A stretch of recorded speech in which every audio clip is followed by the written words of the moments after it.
Amandla. Amandla. Viva EFF, viva. Tata EFF, tata. Awe mushoma ukodi Limpopo, awe. Amandla. Thank you very much, Provincial Chair, the Provincial Secretary, and all the officials who are here today. And let me thank the delegates from all regions and branches of the EFF. Let me salute members of the media who are here and for their patience as well, because we started a bit late. We are not going to waste a lot of time today, especially from my side, because we are going to speak to you on the 13th of December at the National People's Assembly. Commissar's leadership of the province, which is here with us today, and delegates to the 3rd National People's Assembly, I greet you all today in the name of economic freedom in our lifetime. We have gathered you here today to conduct a dry run for our National People's Assembly and to determine whether indeed the delegates which have been elected in the branch People's Assemblies and branch General Assemblies are people we can touch and feel and are people we can see. Each and every one of you hold a massive responsibility as you have been entrusted with a mandate by your branches who represent communities at a ward-based level to advance the challenges, needs, and aspirations of the people who reside where you come from. Fighters, as you are seated here today, you have a duty to be responsible with the power that has been delegated to you by the branches. As you are seated in this Provincial General Assembly, you have the responsibility to be disciplined and participate in the discussions around the discussion documents and the plan of action for the EFF in your province over the next 5 years. As a delegate of the EFF, you have a duty to reflect on the leadership question. And in your reflection, you must be incorruptible. It is your responsibility as a delegate to defend the movement from foreign tendencies, such as the use of money for the leadership contest and the influence of external forces in the National People's Assembly of the EFF. Delegates, you are the shield that will protect the integrity of the EFF and defend the people's movement from infiltration. It is you who must tell us of the misuse of organizational resources to pursue a selfish, narrow, and factional interest. It is you who must guard against quarantine of delegates in places which are not approved by the EFF, and the use of transport that does not belong to the EFF to transport you as delegates. Fighters, you must not allow the power that you hold on behalf of the people to be purchased by individuals who are seeking election and or who are promoting anarchy in the National People's Assembly. Your primary responsibility is that you must maintain the discipline of the movement. Delegates, we take this opportunity to remind you that the following will constitute a wrongful lobbying practices: raising and using funds and other resources to campaign for elections, distributing money to EFF members and structures as part of a campaign for leadership election, production of T-shirts, posters, and other paraphernalia to promote a particular list of candidates, promising positions or other incentives or threatening to withhold such as a means of gaining support, using the media to promote a particular list of candidates and to spread malicious rumors, falsehoods, or allegations against those with whom you disagree, leaking confidential information to the media, secret interaction with journalists with the intention to get them to write stories on internal organizational issues and communicating internal decisions, or processes to the media without due authorization. Negative campaigning which relate to the attacks of the integrity of other comrades, both within the structures of the movement and in other forums.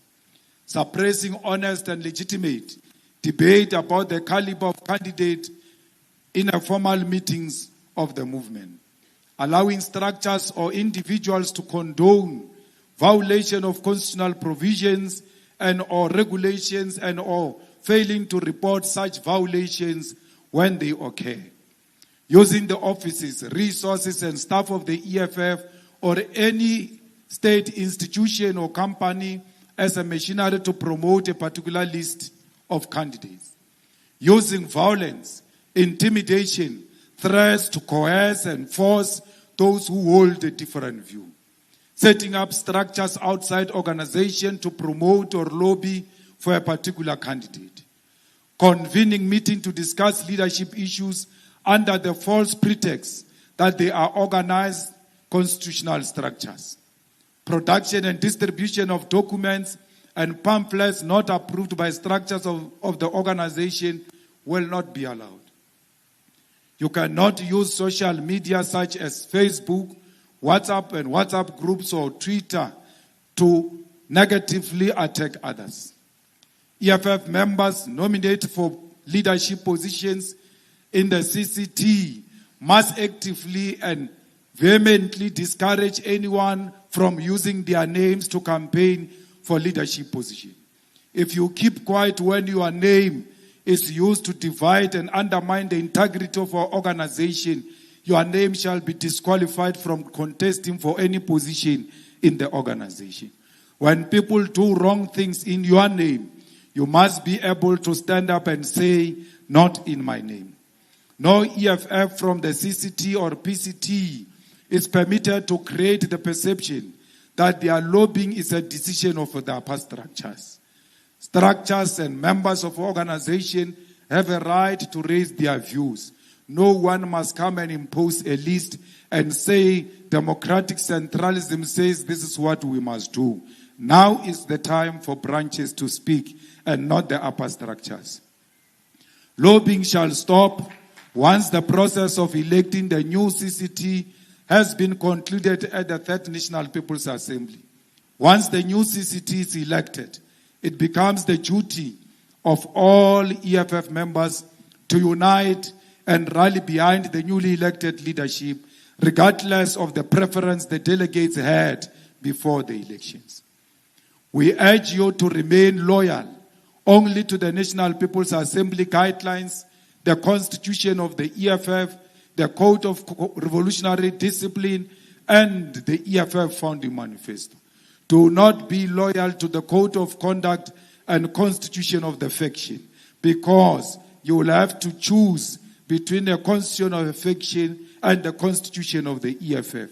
And the EFF Constitution will always win over individuals. If anyone tries to make you conduct yourself outside of these revolutionary documents, then it is your revolutionary responsibility to report such individuals. A delegate of the EFF is not silent in the face of corruption. A delegate of the EFF does not look away when they sense the movement is about to be compromised or be put in a disrepute. Fellow fighters, as a delegate of the EFF, you are expected to be loyal to our Constitution.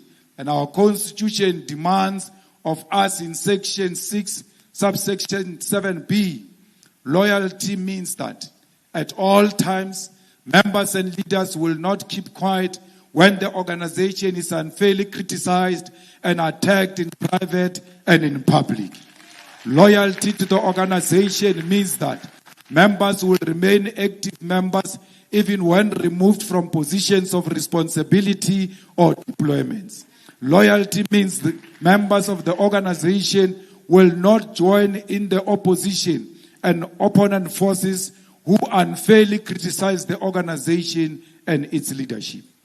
It is for this reason that you as delegate must be vigilant and loyal and never allow enemy forces to coerce you into unfairly criticize the organization or its leadership. Delegates, this means that when the organization or its leaders are unfairly attacked in public or in private, it is your duty to stand up and defend the revolution, because this movement and its leadership are the custodian of the revolution. Fighters, the fact that we are heading to the Third National People's Assembly does not mean that we no longer have leadership, that anarchy must prevail. Until the Electoral Committee dissolves the Central Command team at the National People's Assembly, this organization remains led, and this leadership will guide you throughout this process alongside your provincial leaders. Fighters, when we say that you must not unfairly criticize the leadership, we are not saying do not engage in constructive criticism, because our Constitution allows this. Section 6, subsection 5 of the Constitution speaks to constructive criticism and self-criticism, and it reads as follows. From time to time, members and structures of the EFF should engage in constructive criticism and self-criticism, meaning they should openly, honestly review the work they do and avoid all forms of boastfulness and self-glorification over minor achievements. The People's Assembly, CCT, PCT, RCT, BCT, deployed cadres and members should periodically review the work they are doing against their own set targets. They should always ask whether they have taken the correct decisions, whether they have achieved what they intended to achieve within the time periods they decided upon. Fellow fighters, none of you must therefore feel like you are censored from reflecting and engaging in constructive criticism. Because when you are critiquing this organization, you are critiquing yourself, because you are the organization. The discussion documents of the Third National People's Assembly are part and parcel of this collective constructive criticism and self-criticism, especially in the organizational character and design document. And it is this discussion document, amongst many others, which should inform your discussions here today. There are many critical questions which you must reflect on, such as the reorganization of regional structures into sub-regional structures.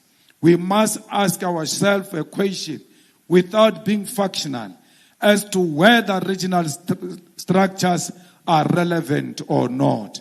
What is the immediate role of the regional structures? Can this role not be played by sub-regional structures?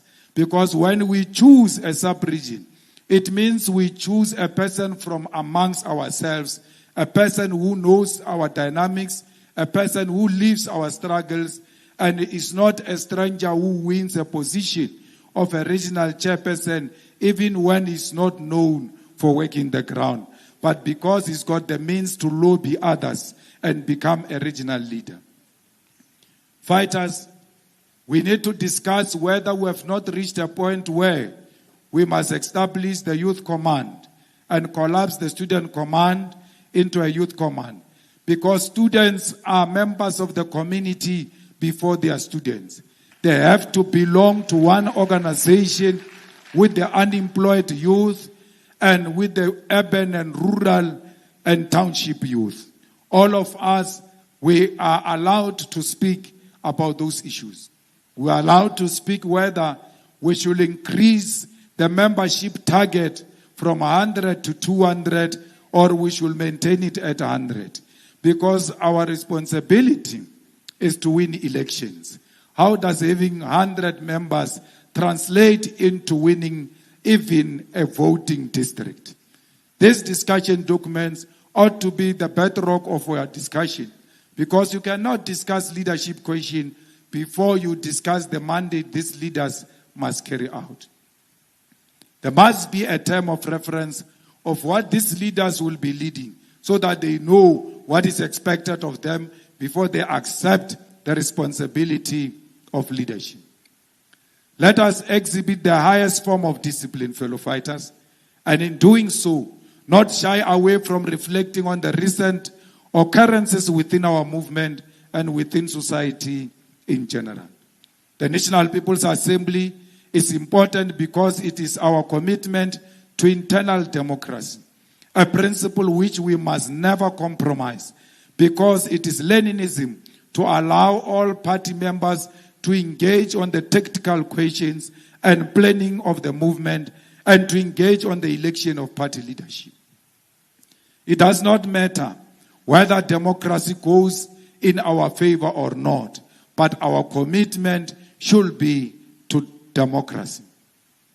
Be honest in your discussions and revolutionary in your approach, and avoid at all times the temptation to fall into the traps of liberalism.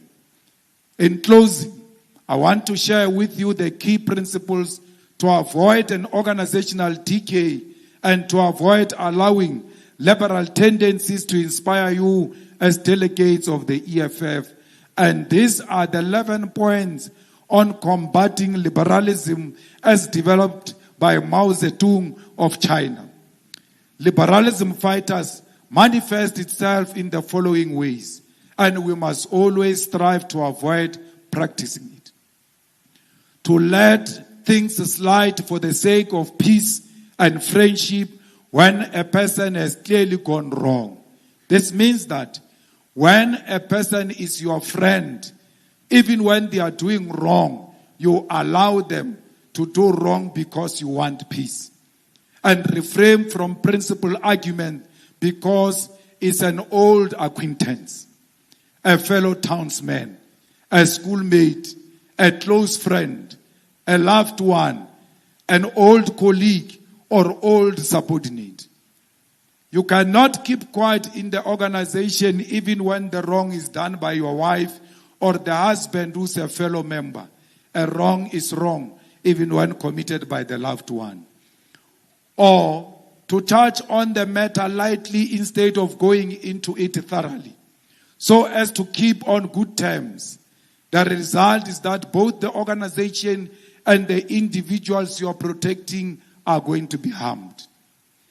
To indulge in irresponsible criticism in private instead of actively putting forward one suggestion to the organization. At the corners, you speak very bad about the organization. In private, you speak very bad about the organization. In private houses and functions where we are not present, you speak very bad of the organization.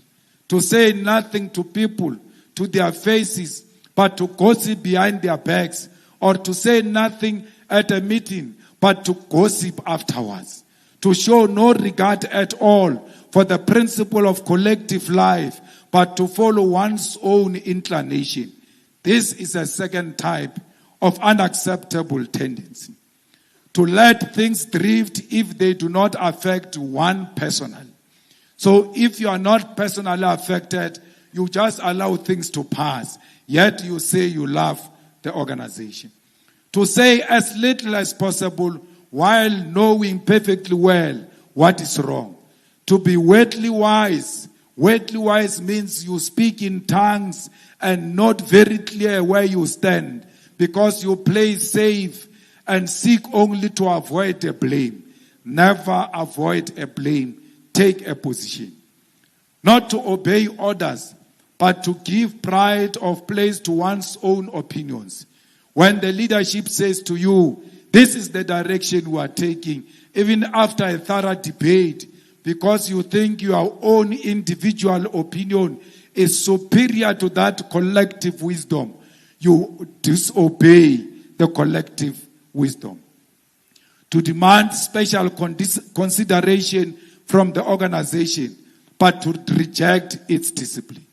To indulge in personal attacks, big quarrels, vent personal spite, or seek revenge instead of entering into an argument and struggling against incorrect views for the sake of unity or progress or getting the work done properly. To hear incorrect views without rebutting them, and even to hear counter-revolutionary remarks without reporting them, but instead to take the calmly as nothing had happened. You sit with people in their rooms, in your own houses, in the suburban areas, and they tell you they are going to leave the EFF, and you don't report that counter-revolutionary remarks to the leadership of the EFF and want to be regarded as one of our own. To be among the masses and fail to conduct propaganda and agitation or speak at a meeting or conduct investigation and inquire amongst them, and instead to be indifferent to them and show no concern for their well-being, forgetting that one is a communist and behaving as if one were an ordinary non-communist. It's a reactionary view. To see someone harming the interest of the masses and yet not feel any problem or dissuade or stop him or reason with him, but allow him to continue doing wrong to the community. To work half-heartedly without definite plan or direction. To work perfectionary and muddle along. So long as one remains a monk, one goes tolling the bell. This is a ninth type of a tendency that is unacceptable. To regard oneself as having rendered great service to the revolution. To pride oneself on being a veteran. To disdain minor assignments while being quite unequivocal to major tasks. To be slipshod in work and slack in study. When we say to you, you must go to school, and you refuse to go to school and yet regard yourself as a revolutionary. A revolutionary can never hate education. There is no need to remind us that you are a veteran of the EFF. There is no need to remind us that you started with the EFF in 2013. Your own performance and conduct in the organization will speak for you. You are speaking about it and overemphasizing it because you want to impose yourself on us. To be aware of one's own mistakes and yet make no attempt to correct them. Taking a liberal attitude towards oneself. As Marxists and Leninists and as students of Fanon, let us engage frankly and remain revolutionary and avoid liberalism at all costs. Fighters, the time is now to take a stand. You cannot be neutral at a point when your organization needs you the most. The time is now to stand up and say, not in our names. The time is now that no old man with no track record of doing good to black people can claim that he can unite black people. Only the EFF has demonstrated that it has got capacity to unite black people. Only the EFF has got a track record of 11 years of unbroken struggle, fighting for the interest of the black people in South Africa. No organization, older or young, can claim the achievements that the EFF has made in 11 years. Because this EFF, from its inception, it has never been ashamed to be associated with black people and Africans in particular.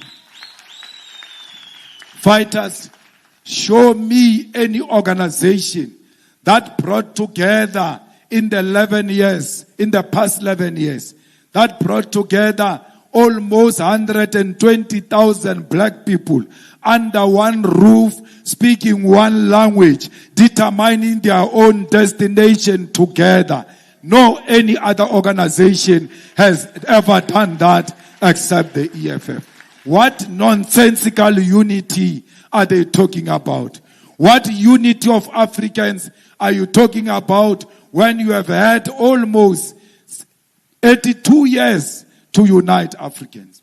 No organization in South Africa, in Africa, and in the diaspora can claim to unite Africans because it is only EFF that can be found in Zimbabwe, in Mozambique, in Ghana, in Nigeria, in Liberia, in the whole of African continent. Because the true unity of African people lies with the unity of the EFF. The unity of Africa depends on the unity of the EFF. The liberation of black people in South Africa depends on the unity of the EFF.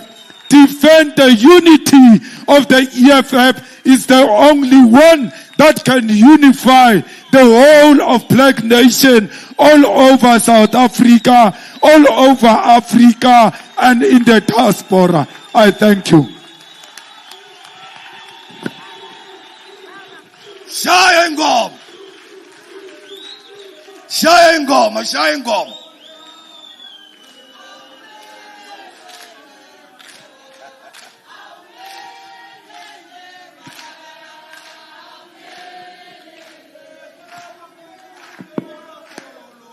Hey, mura. Awuyeke. So.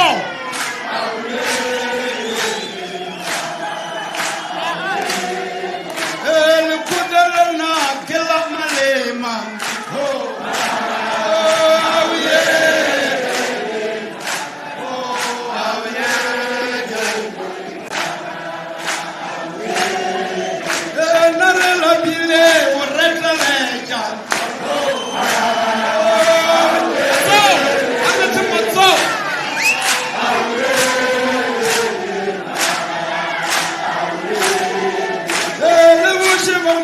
Atamaile.